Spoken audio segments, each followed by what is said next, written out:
This is Eugene Yao, a founder and content creator who focuses on one specific niche. ADHD.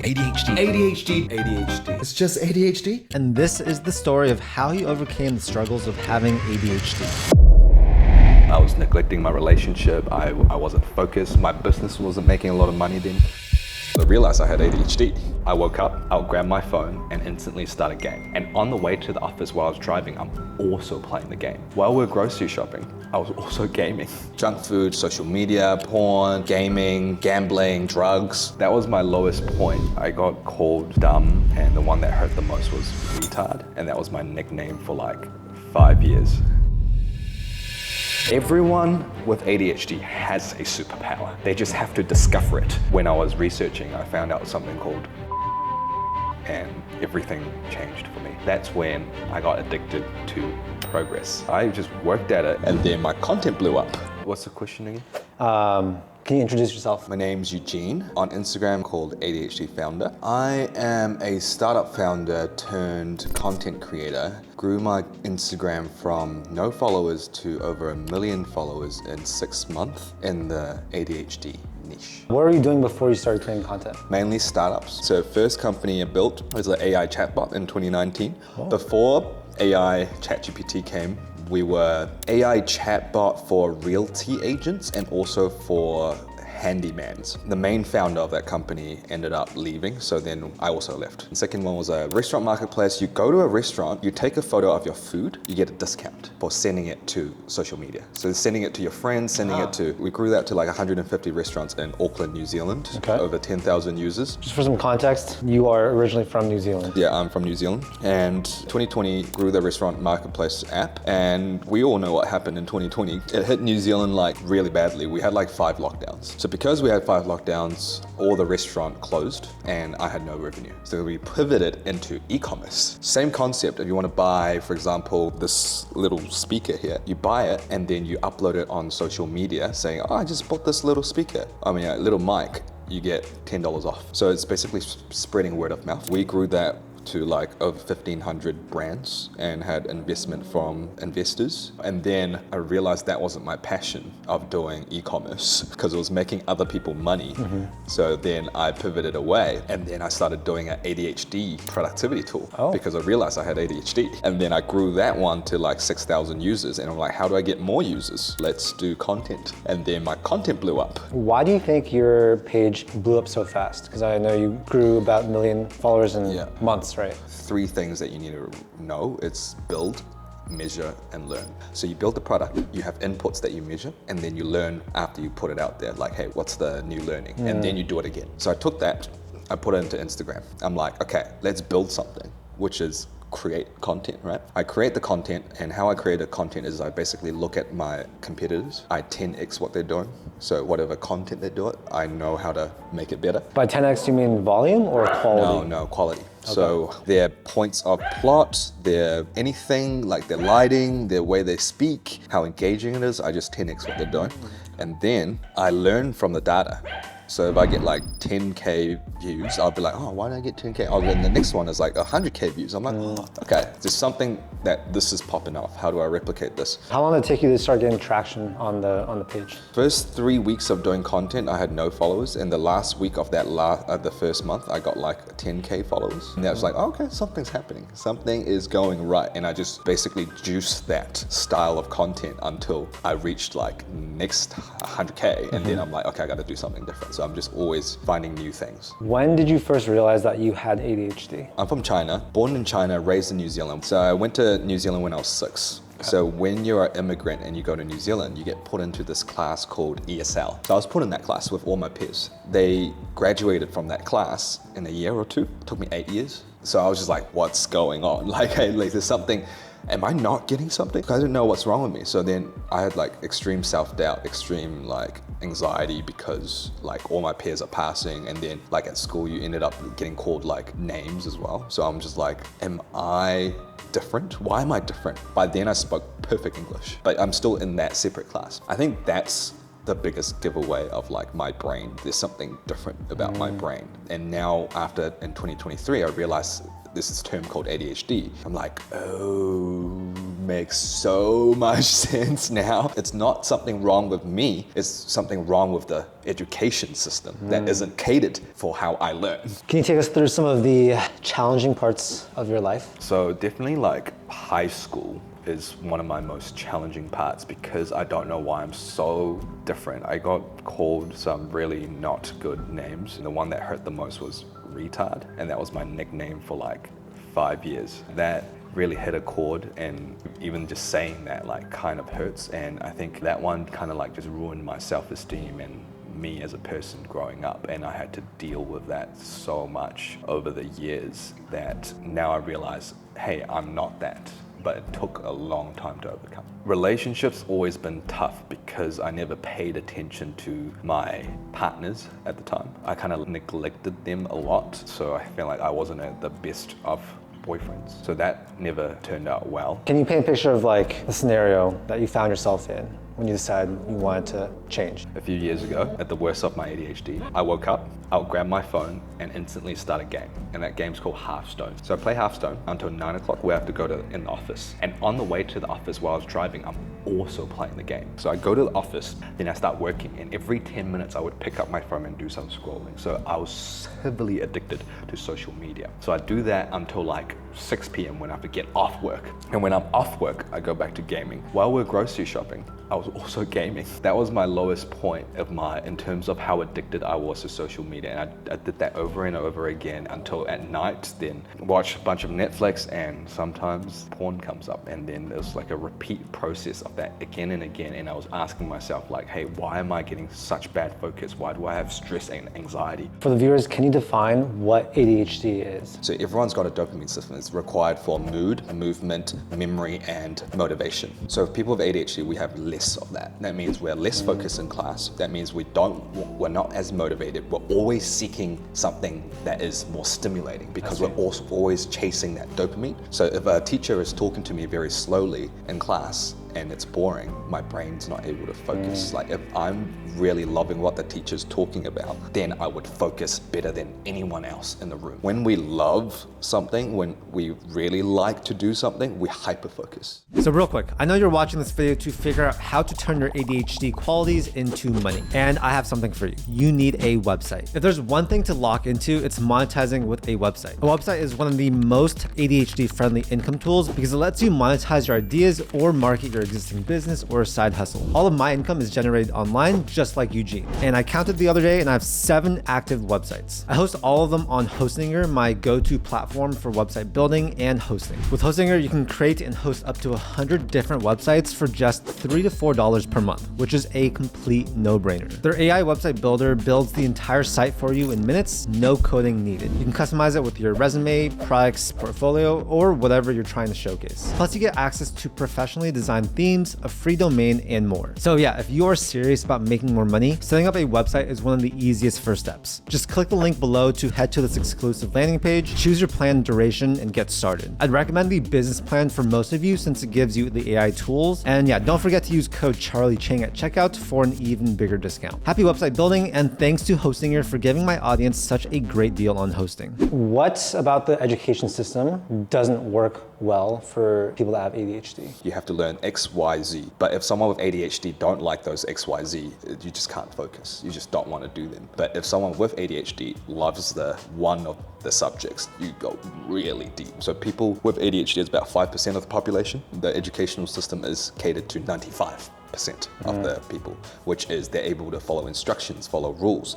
Your dopamine levels are consistently good. You can listen to instructions, you can regulate your mood, but with ADHD, you struggle to do that a lot more. So because of that, we kind of need a different way of education based on interest. For example, math, I'm good at. English, I really did not like English. Like English was like a subject that I just, like my brain just didn't digest well. That's why I was in ESOL for 8 years. It's just like, I'm just not focused. I just don't pay attention, and I didn't read any books at that time. What are some of the pros and cons you see in having ADHD? When you're diagnosed with ADHD, the likelihood of you getting that diagnosis is because it's something you're struggling with life. At the time I got diagnosed, I was not focused, I was procrastinating. That's why I got diagnosed. But I'm good with all those three now. But I still have an ADHD brain.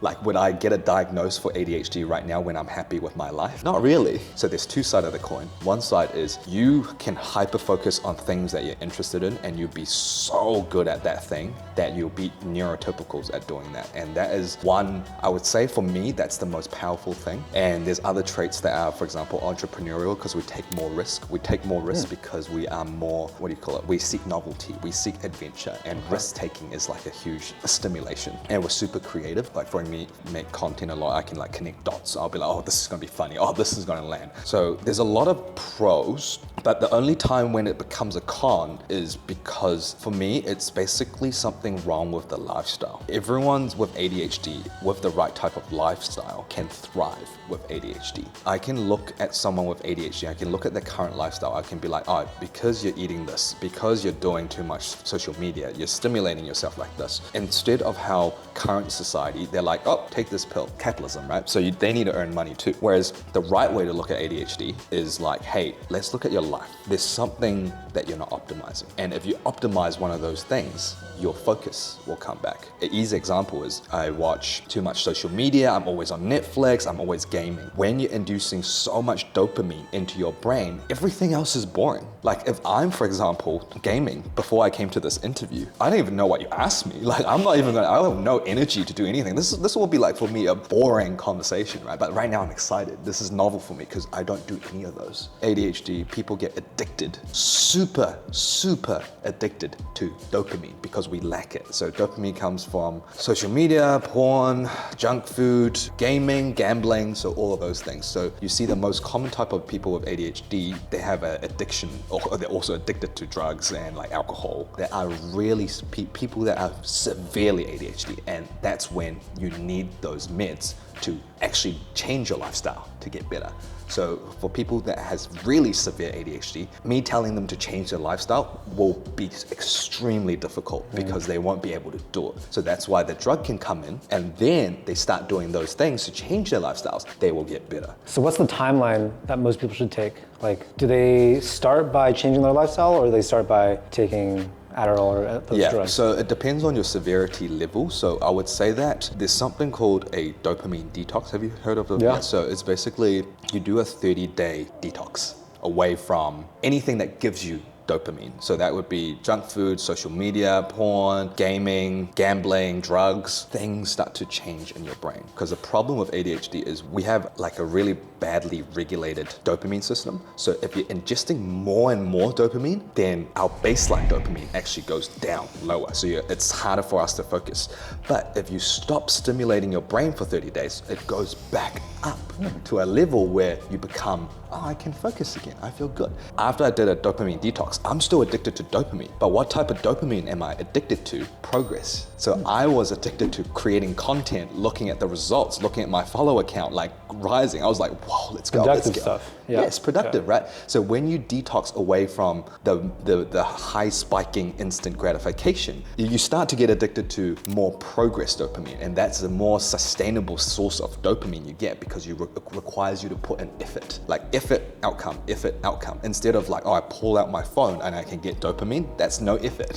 So you always want effort-based dopamine. That being said, it's easier said than done. How does someone actually detox? Anything that you find enjoyable, you will have to quit. If you love reading books so much, that's actually a source of dopamine. Even though you think reading books might be healthy for you, it's giving you a lot of dopamine. So what you're trying to alleviate from, you're trying to bore out your brain for 30 days. And boredom for a dopamine detox is a sign that your brain is healing. Wow. And that's something that is extremely important that people don't know. For people with ADHD, when you're bored, you immediately want to get your phone out or seek another sort of like stimulation. But people don't know that boredom is a sign that your brain is healing. Be bored for 30 days. Yes, But how- like really be bored for 30 If your days. phone's there, aren't they? I'm just taking the phone. Yeah. So there's something called, you gotta like basically sanitize your environment, meaning that if there's cookies on the table, for example, ADHD brains, they can't control it. When they see cookie, they're like, oh, delicious, yum, I'm gonna grab it. Sanitize your environment, like everywhere, hide any dopamine sources. Whatever trigger, whatever cues you to do that dopamine activity, just delete it or sanitize it. So just making sure that your environment is set up so that your brain doesn't have to think. Your brain just knows. If someone has ADHD, how can they use it to make more money? First, definitely do a dopamine detox. So that's step one. Step two is once you do a dopamine detox, you'll find out what your heart really wants because you're away from distractions. If I tell someone with ADHD, what do they love doing right now? Video games, like I love all the things that are distractions, they'll think that that's what they love. But really, if you detox away from all these stimulations, you'll really look inside you and then you'll be like, oh, I actually really like this. And then when you get that, that's when you become really productive. So there's something called Ikigai. So Ikigai is 4 quadrants. Quadrant 1 is what you love. Second quadrant is what you can get paid for. Third is what the world needs. And fourth is what you're good at. So if you combine all the 4 together, that's when you reach your Ikigai. For me is what I love. So content creation, what I can get paid for, content creation can get paid for. What the world needs, I'm helping people with ADHD get better with their symptoms, get better, feel more seen and reach their full potential. So that's what the world needs right now because more and more people are becoming ADHD. And the last one is my strength. I'm super creative. I'm good at presentations. I'm good at content creation. You flick this all together, that becomes your Ikigai. So for me, that's how I grew really fast from 0 to 1 mil in 6 months is because I'm in my zone. You'll end up building something with your Ikigai and that will feel amazing. And then you make a lot of money too. Tell us about the time when you realized I have superpower. So this was when I did my first dopamine detox. And then straight after the dopamine detox, I started writing a book. So I'm just like, wait, that's when I got addicted to progress. On my LinkedIn, I put 1 million followers in 1 year before I started social media and everyone saw it. I thought it was an impossible task, but I was up for the challenge. I thought, oh, maybe I'll just get like 500K at the end of the year and that's it's good enough for me. I just worked at it and I got 1 million followers. Actually, I got 1 million followers across my channels in less than 4 months, but 1 million followers on Instagram in 6 months. So that's when I realized, wow, ADHD is a superpower because once you're addicted to the right type of dopamine, you just go. What are some industries or careers that people with ADHD tend to be really good at? So anything to do with problem solving, because we're really good at pattern recognition. So software development, which my background's in software, any sort of creative work, I would say that's really good. I would say the best is still entrepreneurship because you get enough stimulation, you're not working for someone else. We hate being micromanaged. We hate being told what to do. We love flexibility and freedom based on how much effort and how much time we can put in something. I think the best is still going to be working for yourself. That's still the best trait. And also we're great leaders because we're hugely empathetic. And sales is also really good. We love talking. You're really understanding human psychology as well. You're building good relationships. So if you're extroverted, ADHD and extroverted, sales is great. Well, for me, content creation, right? Yeah. So I think content creation is quite difficult for people to be really good at short form without being ADHD, because you're able to see the patterns and you're like, okay, I need to cut it here. This is what's exciting. This is what gets attention. And then the number you said before, about 5% of adults in the US or in the world? In the world. In the world. Do you think that number is smaller than it actually is or bigger? I think the amount of people that actually have ADHD is about 5%, but the amount of people that mimic the symptoms of ADHD, way bigger than that. If we're talking about spectrum, more than 20% have ADHD because of how social media is controlling our brains and stimulating the brain. The pros and cons of ADHD, do those also apply to the people that don't actually have ADHD, but ADHD symptoms? There's no data, there's no fact on it, but we know that a lot of these ADHD symptoms are mimicked because you induce a lot of social media. And that was by Dr. Andrew Huberman. And what he mentioned is if you induce more than 2 hours of social media as an adult, you're mimicking ADHD symptoms. And that's basically, I would say, over 80% of Americans. So for teenagers, it's 1 hour. So I would say majority of consumers right now have more than 2 hours. So when they're talking about, hey, how's your focus? There will be on a spectrum of, it's never like so good. It's always like, oh, it's like, you know, yeah. And that's due to social media. People are watching this video right now. Does that count as consuming social media? It just really, really depends on what type of dopamine that you're getting. If, for example, this interview is as addicting as playing video games, probably not. But if you're inducing this interview based on the fact that you want to learn something, that's a healthier dopamine. You're not getting like, oh my God, this is so funny, this is great. Yeah, it's more like, oh, this is educational. I want to learn more and I want to put these things I say into practice. What are some common mistakes that people with ADHD make when they want to build a business, make more money, or take advantage of pros of ADHD? When I was doing business, I was focused on power, status, money. And because of those three things, you are just building up your ego. So I would say the biggest mistake is ADHD entrepreneurs do not know their why. And if you do not know their why, you're not internally motivated. If you're not internally motivated, you will not produce good work. What mindset shifts are necessary to be able to view ADHD as a superpower? Everyone with ADHD has a superpower. They just have to discover it, but they cannot discover it with all the distractions that are going on. Because what tends to happen is once you quit all the high spike dopamine, you start getting addicted to what the next best is, which is the lower, the more delayed gratification. If you guys go for a run, guess what happens after the run? Euphoric high. You feel good after a run. That's your dopamine going up. So the more effort-based dopamine that you do, the more higher your dopamine levels get. So for me, I'm addicted to effort-based dopamine. Is it possible for someone to get addicted to effort-based dopamine, but then revert back to the fast dopamine? How do you prevent that? Yes. If you think about everyone that has ADHD has been eating burgers every single day. It's greasy burgers, and they love it. And then they do a dopamine detox. They eat 30 days of clean salad. When they go back to eating that burger, it'll be like, oh, this is greasy. In that context, you won't actually relapse. Okay. But you will relapse if you eat everyday burgers and you just eat a salad for 3 days. You'll want to relapse. You don't give your brain enough time to rewire itself to not like that high dopamine spike. What tools do you use in your day-to-day life that help you? As soon as I wake up, I, in my head, say 3 things I'm grateful for. That's extremely important because you want to start out your day being happy. And then I drink 500 milliliters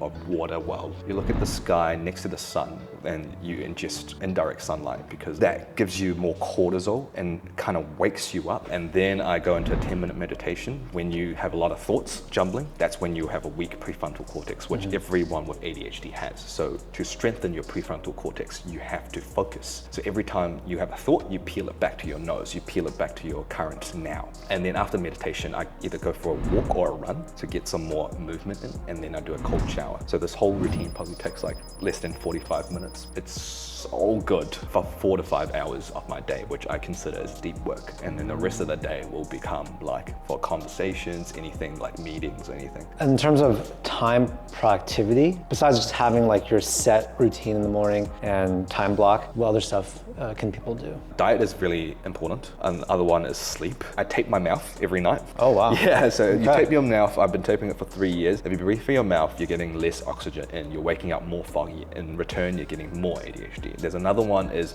some people get ADHD because they breathe through their mouth. And that's also scientifically proven as well. Okay. And also, if you have sleep apnea, the chances of you having ADHD also increases. Don't do any social media, any device an hour before you sleep. I take magnesium before I go to bed. I also read a book before just to unwind as well. But I will say the most important is sleep consistency. So if you sleep at 10, sleep at 10. Don't go over 10 o'clock. And just try to maintain that consistency, because that tells your body that this is the time to sleep, and then you sleep. So if someone wants to learn more about how they can take their ADHD symptoms or ADHD and use it to build a better life, make more money, build a business, whatever it is, what can they do? I throw like a 5-day challenge where you turn your ADHD into a superpower. So I give you like the whole blueprint of how to master your dopamine system. Yeah, we'll have a link to that down below. And where can people find you on social media? My social media is ADHD Founder. Any last things you want to tell the audience? Notice how you feel when you ingest all these dopamine activities.